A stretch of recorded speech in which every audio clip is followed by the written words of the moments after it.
তোমরা যেসব ক্যান্ডিডেটরা 2024 এ WBGE পরীক্ষা দিতে চলেছো, অর্থাৎ যেটা ইঞ্জিনিয়ারিং এবং ফার্মাসির মেনলি পরীক্ষাটা হয়ে থাকে, WBGE বোর্ড থেকে যেটা কন্ডাক্ট করা হয়, সেই পরীক্ষার জন্য কিন্তু ইনফরমেশন বুলেটিন প্রকাশ করে দেওয়া হয়েছে। আর তোমাদের জন্য খুশির খবর যে এই সপ্তাহের থেকে কিন্তু ফর্ম ফিল আপ শুরু হয়ে যাবে। তো ডিসেম্বরের 4th উইক থেকে ফর্ম ফিল আপ শুরু হয়ে যায় প্রতি বছর। এবছরে যথারীতি ফর্ম ফিল আপ শুরু হয়ে যাবে। কবে পরীক্ষার ডেট দিয়েছে, পরীক্ষার সিলেবাস কি পরিবর্তন হয়েছে, আর তার সাথে সাথে তোমাদের জন্য কিন্তু নতুন বেশ কিছু চমক নিয়ে এসেছে এবছর WBGE বোর্ড। তো সেটা নিয়ে পরে আমরা সব কিছু জানবো। আর এ কথাটা একটা বলে রাখি যে এখন থেকে WBGE বোর্ড কিন্তু একটা নতুন নামে এসছে, মানে WBGE বোর্ডের সঙ্গে একটা নতুন নাম সংযোজন হয়েছে, সেই সম্পর্কে তোমাদেরকে জানাবো। তো তার আগে বলতে চাইছি যে তোমরা যদি আমাদের চ্যানেলে নতুন হয়ে থাকো, চ্যানেলটাকে অবশ্যই সাবস্ক্রাইব করে রাখবে। WBGE সংক্রান্ত বা এইচএস এর বিভিন্ন টেস্ট পেপারের সলিউশন পেতে সব কিছু আমাদের এই চ্যানেলে ফ্রিতে প্রোভাইড করা হয়। তো অবশ্যই চ্যানেলটার সাথে যুক্ত থাকবে। দেখো সবচেয়ে প্রথমে আমরা WBGE যে অফিসিয়াল ওয়েবসাইট, সেই অফিসিয়াল ওয়েবসাইটে চলে যাই। দেখো এটা হচ্ছে WBGE এর অফিসিয়াল ওয়েবসাইট। আমি তোমাদেরকে ডেসক্রিপশন বক্সে ইনফরমেশন বুলেটিনের লিঙ্ক দিয়ে দেবো, ওখান থেকে তোমরা অনেক কিছু জিনিস জানতে পারবে। তার আগে আমি দেখিয়ে দিই তোমাদেরকে, এই বাঁ দিকে গেলে তোমরা ইনফরমেশন বুলেটিনের একটা সেকশন পাবে। এখান থেকে তোমরা যদি ওপেন করে নাও, সঙ্গে সঙ্গে তোমাদের কাছে পিডিএফটা ওপেন হয়ে যাবে। এরপর হচ্ছে আমাদেরকে এইখানে যে জিনিসগুলোকে দেখতে হবে, সবচেয়ে প্রথম কথা WBGE বোর্ড কিন্তু আপডেট হয়েছে। কি আপডেটটা হয়েছে সেটা আমরা একটু দেখে নিই। আমাদের ইনফরমেশন বুলেটিনের পুরো স্ট্রাকচার পাল্টে দেওয়া হয়েছে। আগে কিন্তু ইনফরমেশন বুলেটিন এরকম আসতো না, এখন স্ট্রাকচারটা পাল্টে দেওয়া হয়েছে।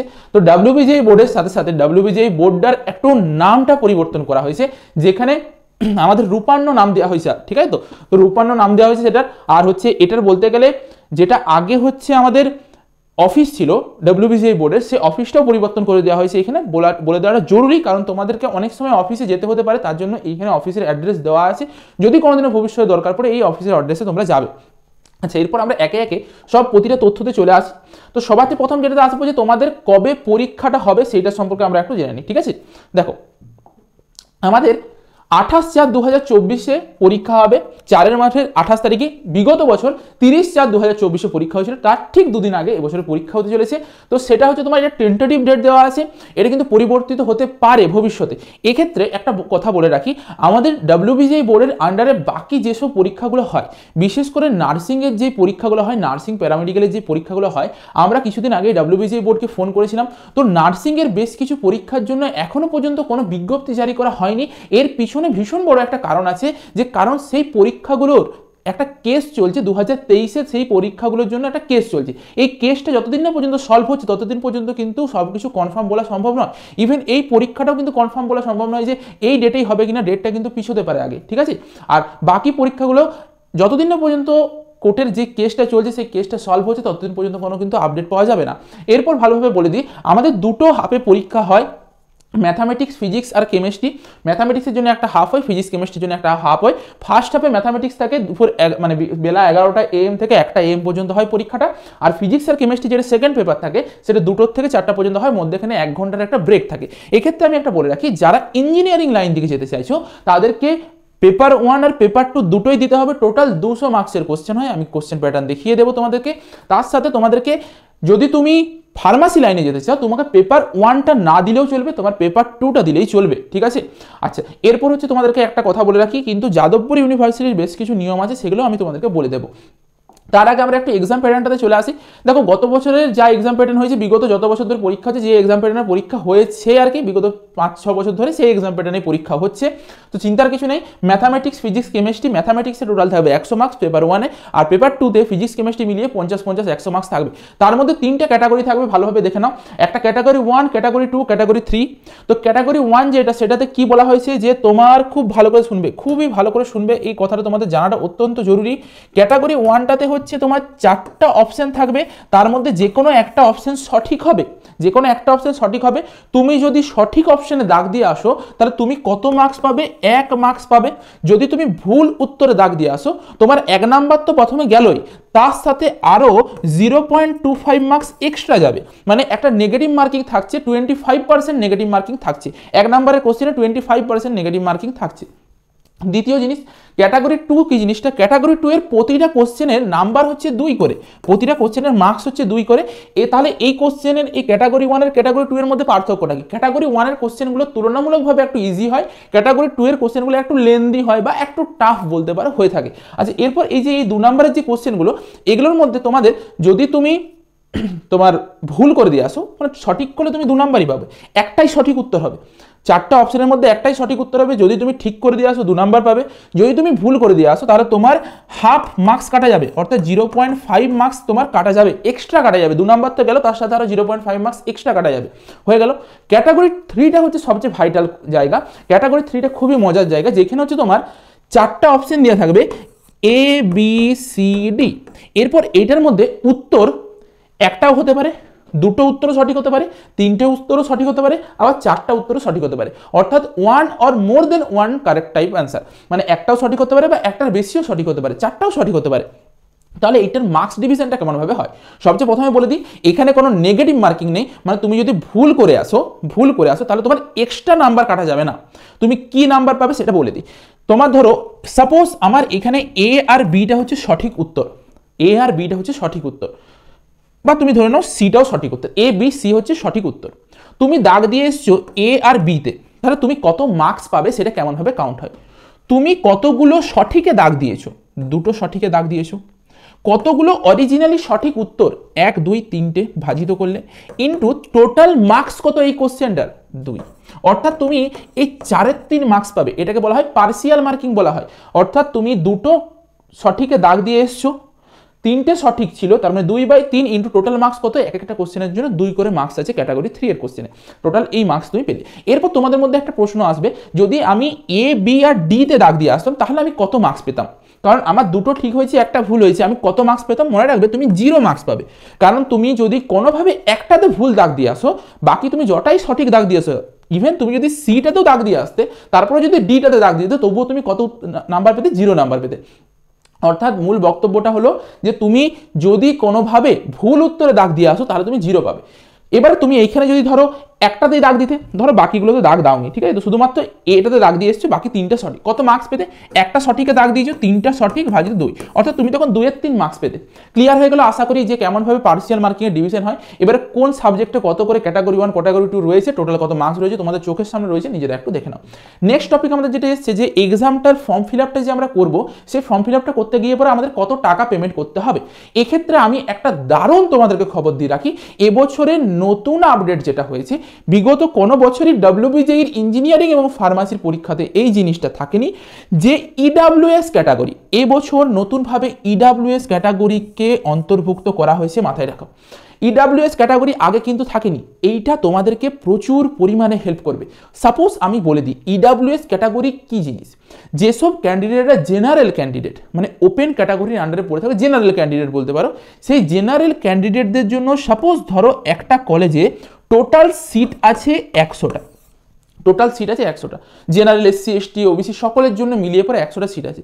তো মাথায় রাখবে তুমি এই 100টা সিটের মধ্যে 10% সংরক্ষণ পেয়ে যাবে, অর্থাৎ 10টা সিট তোমার জন্য সংরক্ষিত থাকবে যদি তুমি ইডাব্লিউএস ক্যাটাগরির মধ্যে পড়ে থাকো। এবারে ইডাব্লিউএস ক্যাটাগরির এলিজিবিলিটি ক্রাইটেরিয়া কি, তার জন্য আমি দেখবে চ্যানেলে একটা ইন্ডিভিজুয়াল ভিডিও দিয়ে রেখেছি, কেমনভাবে বানাতে হয় সেই ব্যাপারেও বলে রেখেছি, সেই ভিডিওটাকে ফলো করতে পারো। যদিও এবছর প্রচুর রুলস চেঞ্জ হয়ে গেছে, আমি নতুন আবারও ভিডিও বানাবো, কিন্তু এক্ষেত্রে একটা ভীষণ ইম্পর্টেন্ট জিনিস আছে যে তুমি যখন ফর্ম ফিল আপ করবে, তুমি যখন এই সপ্তাহে ফর্ম ফিল আপ করবে, তখনই তোমাকে সিলেক্ট করতে হবে যে তুমি কোন ক্যাটাগরির আন্ডারে পড়ো। তুমি পরবর্তী সময় ভবিষ্যতে গিয়ে কোনোভাবে তুমি তোমার ক্যাটাগরিকে চেঞ্জ করতে পারবে না। তোমার এই মুহূর্তে কিন্তু কোনো প্রকার কোনো সার্টিফিকেট তোমাকে শো করতে হবে না, তোমার কাছে থাকুক না থাকুক, তুমি যদি লিখে দিতে পারো যে তুমি ইডাব্লিউএস ক্যাটাগরির আন্ডারে যদি পড়ে থাকো, তুমি ওখানে বলতে পারো যে হ্যাঁ তুমি ইডাব্লিউএস ক্যান্ডিডেট, তুমি পরে সার্টিফিকেট বের করে পরে সেটা শো করাতে পারো, কোনো অসুবিধা নেই। কিন্তু এক্ষেত্রে সবচেয়ে ভয়ানক জিনিস যেটা এর সাথে, যদি তুমি ইডাব্লিউএস ক্যাটাগরি মানে ওখানে দিয়ে দিয়েছো তুমি ইডাব্লিউএস ক্যান্ডিডেট, কিন্তু তুমি পরবর্তী সময় একটা কলেজ পেয়েছো, কলেজে ভেরিফিকেশনের সময় ইডাব্লিউএস সার্টিফিকেটে যদি শো করাতে না পারো, তাহলে সেক্ষেত্রে কিন্তু তোমার ওই সিটটা ক্যান্সেল হয়ে যাবে, আর তুমি ওই রাউন্ডে কোনো সিট পাবে না। সেকেন্ড রাউন্ডে তুমি অ্যাজ এ জেনারেল ক্যান্ডিডেট হিসেবে তুমি আবার কাউন্সিলিংয়ে পার্টিসিপেট করবে, এটা কিন্তু তোমার জন্য একটা ক্ষতি হবে, প্রথম রাউন্ডে সিটটা হাতছাড়া হয়ে যাবে। আচ্ছা, এই ক্ষেত্রে আমি বলে দিই যে যারা হচ্ছে জেনারেল রয়েছে, মেলদের জন্য 500 টাকা ফিস, ফিমেলদের জন্য 400 টাকা ফিস যখন ফর্ম ফিল আপ করবে। আচ্ছা, যারা হচ্ছে SC ST OBC EWS PWD TFW রয়েছে, টিএফডাব্লিউ জিনিসটা কি সেটাও আমি বলে দিই, তাদের জন্য হচ্ছে মেলদের 400 আর ফিমেলদের 300, আর থার্ড জেন্ডারদের জন্য হচ্ছে 300 টাকা কোর্স, মানে ফর্ম ফিল আপের সময় ফিসটা পেমেন্ট করতে হবে। এবারে এই টিএফডব্লিউ ক্যাটাগরিটা কি, এটা হচ্ছে তোমার লাইফে ভীষণ কাজে লাগবে। তুমি একজন জেনারেল, এসসি, এসটি, ওবিসি যে কোনো ক্যাটাগরির স্টুডেন্ট হয়ে পরেও টিএফডব্লিউ হতে পারবে, যে কোনো ক্যাটাগরির থেকে পরেও তুমি টিএফডব্লিউ হতে পারবে। টিএফডব্লিউ হওয়ার জন্য কন্ডিশন হলো তোমার ফ্যামিলির যেই অ্যানুয়াল ইনকাম, সেই অ্যানুয়াল ইনকামটা 5 লাখের কম হতে হবে। 2.5 লাখের থেকে তোমাকে কম হতে হবে। যদি 2.5 লাখের কম তোমার ফ্যামিলির টোটাল ইনকাম, অ্যানুয়াল ইনকাম মানে গোটা বছরের ইনকাম হয়ে থাকে, তাহলে তুমি একজন টিএফডব্লিউ ক্যাটাগরির মধ্যে পড়ে থাকবে। যখন ফর্ম ফিল আপ করতে যাবে তখন তোমাকে টিএফডব্লিউ ক্যাটাগরিতে ইএসএ সিলেক্ট করতে হবে। তাহলে তুমি কি সুবিধা পাবে? ধরো একটা প্রাইভেট কলেজে তুমি ভর্তি হতে গিয়েছো, প্রাইভেট কলেজে তোমার একজন বন্ধু যে টিএফডব্লিউ ক্যাটাগরির মধ্যে নেই, এমনি নর্মাল একটা জেনারেল স্টুডেন্ট, তাকে ধরো 6 থেকে 7 লাখ টাকা দিতে হচ্ছে, তুমি সেখানে 1 থেকে 1.5 লাখ টাকায় 4 বছরের পড়াশোনা কমপ্লিট করে নিতে পারবে। তার সাথে তুমি স্কলারশিপও পাবে, সব কিছু সুবিধাই পাবে, চিন্তার কোনো কিছু নেই। তাহলে এটা হচ্ছে টিএফডব্লিউ ক্যাটাগরির সুবিধা। টিউশন ফি ওয়েভার বলা হয়, অর্থাৎ ওই কলেজে যত টাকা টিউশন ফিসে লাগে তোমাকে সেই টাকার কোনো পরিমাণই দিতে হয় না, এটাকেই বলা হয় টিএফডব্লিউ ক্যাটাগরি। হয়ে গেল। আচ্ছা, এরপর নেক্সট হচ্ছে আমাদের যে এলিজিবিলিটি ক্রাইটেরিয়ার আন্ডারে যেগুলো পড়ছে আমরা একটু ভালো করে দেখে নিই। যে আমাদেরকে হয় তুমি 2024-এ যদি তুমি এইচএস পরীক্ষা দিতে চলেছো, তুমিও পরীক্ষা দিতে পারবে ডব্লিউবিজেইর, তার সাথে তুমি 2023, 2022, 2021, 2020, 2019 যে কোনো টাইমেই এইচএস পরীক্ষা দিয়ে থাকো, বা তারও আগেও যদি তুমি এইচএস পরীক্ষা দিয়ে আসো, তো সেক্ষেত্রে তুমি কিন্তু পরীক্ষাতে পার্টিসিপেট করতে পারবে। মেক শিওর যে তোমার বয়স যাতে 17 বছর হয়েছে, 17 বছরের বেশি হতে হবে, বা 17 বছর অ্যাটলিস্ট তোমাকে বয়স হতে হবে, তবে পরে তুমি পরীক্ষাতে পার্টিসিপেট করতে পারবে। আচ্ছা, আর হচ্ছে তোমার এইখানে হিসাব মতন লেখা আছে যে কবে তোমাকে জন্ম হতে হবে আর হতে হবে, there is no upper age limit, অর্থাৎ তোমার উচ্চ বয়সটা কোনো কিছু নেই, নিম্ন বয়সটাতে আছে যে লোয়ার এজটা কত, 17 বছর তোমাকে মিনিমাম হতে হবে। ঠিক আছে, অর্থাৎ তোমার জন্ম 31/12/2007 আগে হলেই হলো। 31/12/2007 আগে যদি তোমার জন্ম হয়ে থাকে তুমি নিশ্চিন্তে থাকো। আচ্ছা, তার সাথে এখানে মেরিনের জন্য একটা লিমিট দেওয়া আছে, 25 বছরের হতে হয় মেরিনের জন্য তুমি যদি পড়তে চাও।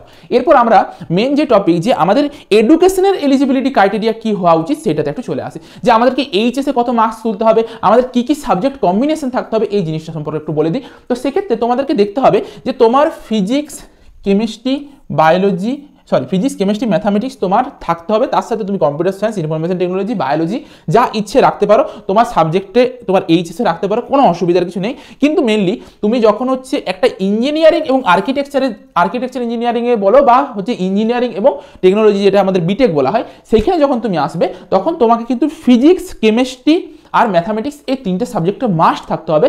আর এই 3টে সাবজেক্টে থিওরিতে এবং প্র্যাকটিক্যালে ইন্ডিভিজুয়ালি দুটোতেই 5 মার্কস পেতে হবে। তার সাথে তোমাকে টোটাল 45 মার্কস মিনিমাম পেতে হবে 3টে সাবজেক্টে, ফিজিক্স, কেমিস্ট্রি আর ম্যাথামেটিক্সে। তার সাথে ইংলিশে 30% পেতে হবে। এটা হচ্ছে জেনারেলদের জন্য। এসসি এসটিদের জন্য এটা 45%-এ 40% হয়ে যায়, একটু তোমাদের কনসিডারেশন থাকে। ঠিক আছে, এখানে লেখা আছে 45 মার্কস পেতে হবে, আর 40% ইন কেস হচ্ছে এই এসসি এসটি, ওবিসি, ওবিসিবি বা পিডাব্লিউডির আন্ডারে যদি তুমি পড়ে থাকো তাহলে সেই ক্ষেত্রের জন্য। ঠিক আছে, আচ্ছা এইখানে আমরা ফার্মাসির কোর্স সম্পর্কে একটু বলে দিই। ফার্মাসিতে যদি তোমাকে হচ্ছে তোমার ফিজিক্স, কেমিস্ট্রি, ম্যাথামেটিক্স বা biology as per compulsory subject থাকতে হবে। ফিজিক্স, কেমিস্ট্রি থাকতেই হচ্ছে, তার সাথে হয় ম্যাথামেটিক্স নয়তো বায়োলজি তোমাকে থাকতে হবে। তার সাথে তোমাকে প্র্যাকটিক্যাল এবং থিওরিতে অবশ্যই দুটো বিষয়ে 5 মার্কস পেতে হবে। আর 45% অ্যাটলিস্ট হচ্ছে সব সাবজেক্টগুলো যেগুলো হচ্ছে তোমার ফিজিক্স, কেমিস্ট্রি, ম্যাথামেটিক্স বা বায়োলজিতে পেতে হবে, টোটাল 45%-এর বেশি। আর ইংলিশে তোমাকে 30% মার্কস নিয়ে পরে অ্যাটলিস্ট পাস করতে হবে। এখানে সিমিলার ওয়েতে আর্কিটেকচারেরও দেওয়া আছে, আর এবং আমি তোমাদেরকে আরও প্রচুর দেওয়া আছে, সেই জিনিসগুলো আমি তোমাদেরকে ইনফরমেশন বুলেটিনে দিয়ে দেবো। একটা ছোট্ট জিনিস বলে দিই, যেমন কলকাতা ইউনিভার্সিটি বলো, যাদবপুর ইউনিভার্সিটি বলো, এদের বিশেষ কিছু এলিজিবিলিটি ক্রাইটেরিয়া দরকার হয়। যেমন তোমাকে ফিজিক্স, কেমিস্ট্রি, বায়োলজি বা ফিজিক্স, কেমিস্ট্রি, ম্যাথামেটিক্স এই সাবজেক্টটা তো থাকতেই হলো ইঞ্জিনিয়ারিং পড়ার জন্য। কিন্তু এখানে যেমন আমরা দেখলাম 45% মার্কস দরকার হচ্ছিল, ওখানে তোমাকে 60% মার্কস পেতে হবে। ঠিক আছে, 60% তোমাকে মার্কস রাখতেই হবে ফিজিক্স, কেমিস্ট্রি আর ম্যাথামেটিক্সের টোটাল, আর তোমাকে প্র্যাকটিক্যাল আর থিওরিতে তো পাস করতেই হবে, কিছু করার নেই। ওকে, এটা হচ্ছে এলিজিবিলিটি ক্রাইটেরিয়া আছে, আমি তোমাদেরকে দিয়ে দেবো। প্রতিটা ইনস্টিটিউটের জন্য আলাদা আলাদা এলিজিবিলিটি ক্রাইটেরিয়া আছে, এগুলো আমি পড়তে গেলে অনেক ভিডিওটা লেন্থি হয়ে যাবে, তোমাদেরকে পিডিএফটা দিয়ে দেবো, তোমরা সেখান থেকে দেখতে পাবে। আমরা সবাই জানি যে হচ্ছে যাদবপুর ইউনিভার্সিটিতে বেশ কিছু বছর ধরেই নিয়ম করা হয়েছে যে তুমি যদি ওয়েস্ট বেঙ্গলের রেসিডেন্ট হয়ে থাকো, অর্থাৎ বিগত 10 বছর ধরে তুমি যদি ওয়েস্ট বেঙ্গলের বাসিন্দা ছিলে বা আছো, তাহলে সেক্ষেত্রে তুমি একজন ওয়েস্ট বেঙ্গলের ডোমিসিয়াল সার্টিফিকেট পেয়ে যাবে। তাহলে তোমার ক্ষেত্রে অনেক সুবিধা কি, তুমি যাদবপুর ইউনিভার্সিটির মতন এত ভালো একটা কলেজে 90% সিটের রিজার্ভেশন পাবে। বাকি 10% থাকে আদার স্টেটের জন্য, অর্থাৎ বাইরের স্টেটের কোনো স্টুডেন্ট যদি এসে পরে পরীক্ষা দিয়ে পরে যদি ভর্তি হতে চায় যাদবপুরে, তাহলে তাদের জন্য 10% কোটা রাখা আছে। অর্থাৎ সাপোজ আমি একটা এক্সাম্পল নিয়ে বলি, ধরো যাদবপুরে একটা ব্রাঞ্চের 100টা সিট, তার মধ্যে 90টা সিট ওয়েস্ট বেঙ্গলের স্টুডেন্টদের জন্য সংরক্ষিত আছে, বাকি 10টা সিট বাকি ভারতবর্ষের যত স্টুডেন্ট আছে তাদের জন্য সংরক্ষিত আছে। ক্লিয়ার হয়ে গেল? এই হচ্ছে সিস্টেম। আচ্ছা, এরপর তুমি যদি প্রাইভেট কলেজে যেতে চাও তাহলে সেক্ষেত্রে কোনো সেরকম নিয়ম নেই, তুমি বাইরের স্টেটের থেকে হলেও তুমি কিন্তু আসতে পারো, কোনো অসুবিধার কিছু নেই। এখন এই আমাদের পশ্চিমবঙ্গ সবাইকেই নিয়ে নেয় প্রাইভেট কলেজগুলো এখন, কারণ তাদের টাকার দিক থেকে সবাইকে নিয়ে নেয়। ঠিক আছে? তো এই হচ্ছে আমাদের ইনফরমেশন পুরো ছিল।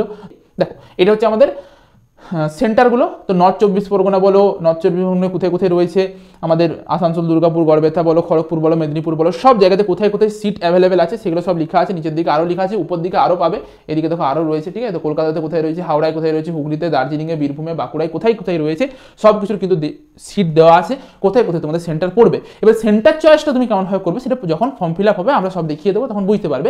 তোমার প্রেফারেন্স অনুযায়ী 3টা তোমাকে চয়েস দেয়, তুমি কোনটাতে আগে যেতে চাও সেটা তোমাকে সেই হিসেবে সাজাতে হবে। ঠিক আছে? আচ্ছা, এরপর আমরা একটু সিলেবাসটা একটু চোখ বুলিয়ে নিই। সিলেবাসটার জন্য আমাদেরকে একটু উপরে যেতে হবে এই ইনফরমেশন বুলেটিনের। দেখো, এইখান থেকে হচ্ছে আমাদের সিলেবাস শুরু হয়ে গেছে। এটা হচ্ছে তোমার কেমিস্ট্রি সিলেবাস চলছে, এটা কেমিস্ট্রি সিলেবাস চলছে পুরো একদম। Chemistry, non metallic elements and their compound সব রয়েছে এখানে, তোমরা নিজেরা দেখবে। আমি তবে যেটা দেখেছি, আমি নিজে ফিজিক্স পড়াই তো, বা ম্যাথটাও আমি দেখেছিলাম, কেমিস্ট্রিটা অতটা আমার দেখা সম্ভব হয়নি। তো আমি যেটা দেখেছি বিশেষ মানে কিছুই বাদ দেয়নি, যেটাই সিলেবাস থাকে সেটাই সিলেবাস রয়েছে। আর ফিজিক্সের দিকে দেখলাম যে লাস্টের দিকে যে সঞ্চার ব্যবস্থা বলে যে চ্যাপ্টারটা থাকে ওটা কোনোদিনই থাকেনি এটার আন্ডারে, ওটা এইচএসসি শুধুমাত্র থাকে। তো সেটাকে এখান থেকে বাদ দেওয়া আছে, ক্লিয়ারলি লেখা রয়েছে, এখান থেকে তোমরা দেখে নিতে পারো। এটা তোমার কেমিস্ট্রি চলছে, কেমিস্ট্রিটা শেষ হলে উপর দিকে হচ্ছে তোমার ফিজিক্স পেয়ে যাবে। এখান থেকে ফিজিক্স আছে, যেমন হচ্ছে তোমার নিউক্লিয়ার ফিজিক্স রয়েছে, সেমিকন্ডাক্টরের যত কিছু আছে সব দিয়ে দিয়েছে এখানে। অপটিক্সটার ওয়েব অপটিক্স, রে অপটিক্স দিয়েছে, ইলেকট্রোম্যাগনেটিক ওয়েব দিয়ে দিয়েছে, এরকম করে সুন্দরভাবে সাজানো আছে, তোমরা এখান থেকে দেখে নিতে পারবে। সুন্দর করে সব কিছু দেওয়া আছে। এটা ফিজিক্স, তার উপরে আছে কি ম্যাথামেটিক্সটা আছে, তোমরা এখান থেকে দেখে নিতে পারবে সবটা। ওকে, আমি তোমাদেরকে লিঙ্কটা ডিসক্রিপশন বক্সে দিয়ে দিয়েছি, চিন্তার কোনো কিছু নেই, ডিসক্রিপশন বক্স থেকে দেখে নাও। তো আজকের মতন ভিডিওটা এই পর্যন্ত। ভিডিওটা যদি ভালো লেগে থাকে তোমাদের বাকি বন্ধুদের সাথে অবশ্যই শেয়ার করবে। দেখা হচ্ছে একটা নতুন ভিডিওতে।